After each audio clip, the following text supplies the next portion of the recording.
কুল বা বড়া ছাদ বাগানের অন্যতম জনপ্রিয় একটি ফল।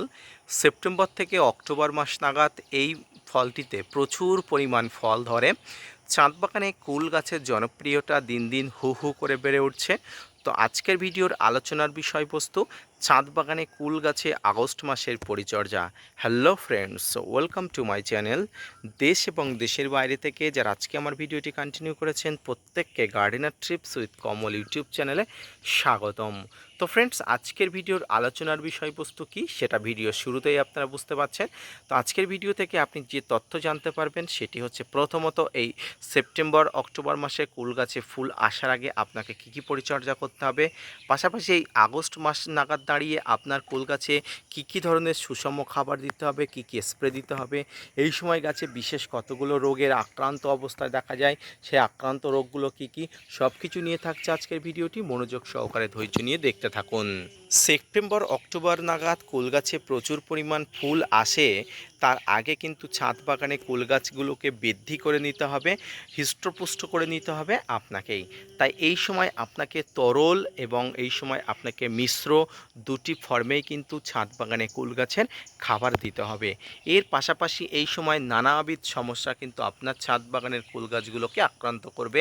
যেমন গাছে বিভিন্ন কাণ্ড ছিদ্রকারী পোকা বা গাছে বিভিন্ন ফাঙ্গাসের আক্রমণকারী বিভিন্ন ফাঙ্গাস এসে গাছে উপদ্রব করবে। সব কিছুকে প্রতিহত করে কিন্তু সেপ্টেম্বর অক্টোবরে ফুল আনানোর জন্য কিন্তু আপনার কুল গাছটিকে কিন্তু হৃষ্টপুষ্ট করে তুলতে হবে। তো আসুন এবার আলোচনা করি। প্রথম যে বিষয়টি আলোচনা করব সেটি হচ্ছে টবের মাটিতে এই সময় সঠিক পরিমাণ খাবার দেওয়া। ফ্রেন্ডস, এই সময় আপনারা টবের মাটিতে উপযুক্ত পরিমাণ খাবার দিতে পারেন। আর এই উপযুক্ত পরিমাণ খাবারের মধ্যে প্রথম এবং প্রধানত যে খাবার সেটি হচ্ছে মিশ্র খাবার। এই মিশ্র খাবারের কিন্তু ছাদ বাগানে ঝুড়ি মেলা ভার। গাছকে উন্নত থেকে উন্নততর করতে, পুষ্টিবান করতে, স্বাস্থ্যবান করতে কিন্তু এই মিশ্র খাবারের গুরুত্ব অপরিহার্য। এই মিশ্র খাবার ছাদ বাগানের প্রত্যেকটি টবের আয়তন পরিমাণ অনুযায়ী দিতে হবে। এই সময় আপনার এই ধরনের বড় গাছগুলোতে আপনারা 3 থেকে 4 মুষ্টি পরিমাণ মিশ্র খাবার, অর্থাৎ যে খাবারে শিংকুচি, হাড়গুঁড়ো, নিমখোল, ভার্মিকম্পোস্ট, এসওপি, বাদাম খোল, সর্ষের খোল একসঙ্গে মিক্স করে আপনার ছাদ বাগানের জন্য তৈরি করা খাবার আছে, সেই খাবার কিন্তু এই সময় কিন্তু টবের মাটি খুঁচিয়ে দিয়ে কিন্তু দিতে হবে। যেহেতু বর্ষাকালে প্রচুর বৃষ্টির সময় খাবারটি দেবেন না। খাবার দেওয়ার আগে দেখবেন 1-2 দিন রৌদ্রোজ্জ্বল আবহাওয়া থাকছে এবং টবের মাটি ভিজে থাকলে খাবার দেওয়ার পরে কোনো ধরনের জল দেবেন না। টবের মাটি ভিজে না থাকলে সামান্য পরিমাণ জল দিয়ে মাটিটাকে একটু ভিজিয়ে দেবেন খাবার দেওয়ার পরে।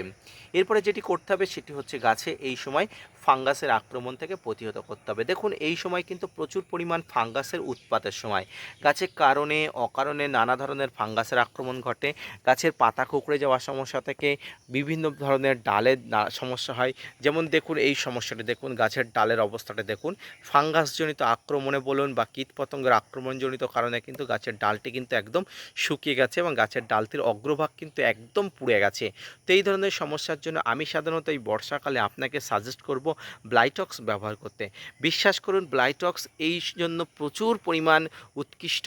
পাশাপাশি আরও একটি ফাঙ্গিসাইড আছে, সেটি হচ্ছে অ্যামিস্টার টপ। বিশেষ করে বর্ষাকালে ছাদ বাগানের জন্য কিন্তু একটা বোনেট সিস্টেম তৈরি করে দেয় এই ব্লাইটক্স বলুন, ব্লু কপার বলুন বা অ্যামিস্টার টপ বলুন।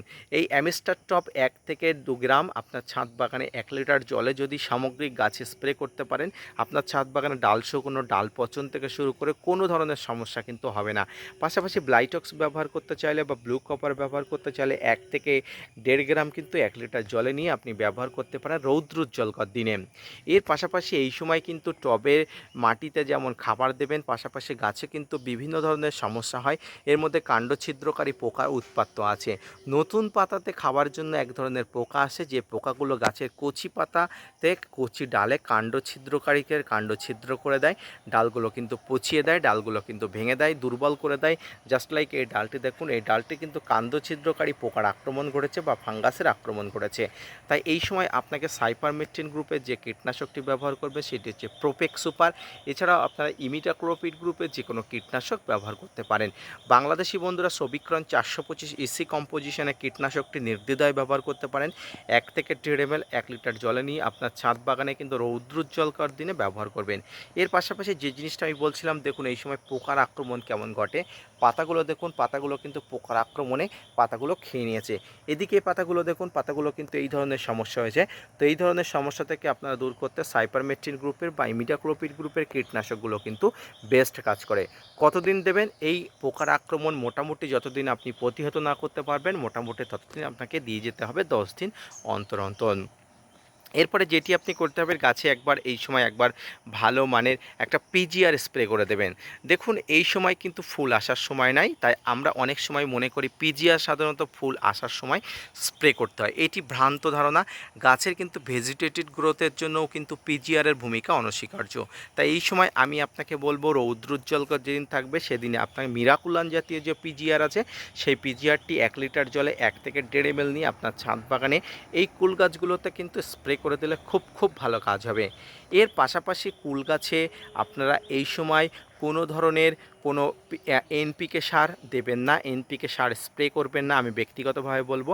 কারণ এনপিকে সার বর্ষার সময় দেওয়ার কোনো দরকার নেই। শুধুমাত্র আপনারা এই সময় বোরন, এসওপি আপনারা 1 গ্রাম করে নিয়ে আপনারা টবের মাটিতে দিতে পারেন বা আপনারা স্প্রে ফর্মে স্প্রে করতে পারেন। সামগ্রিকভাবে কুল গাছের এই পরিচর্যা করলে আগামী সেপ্টেম্বর অক্টোবর মাসে কুল গাছে প্রচুর পরিমাণ ফলন আসবে, প্রচুর পরিমাণ ফুল আসবে। এটি যেটি দেখছেন, এটি হচ্ছে আপেল কুল জাতের একটি প্রজাতি। তো এই প্রজাতির থেকে শুরু করে সমস্ত প্রজাতি ছাদ বাগানে আপনারা এইভাবে পরিচর্যা করবেন। পাশাপাশি আপনারা যারা মাঠ বাগানে কুল চাষি আছে, এই ধরনের পরিচর্যা আপনারা করলে কিন্তু প্রচুর পরিমাণ লাভবান হবেন।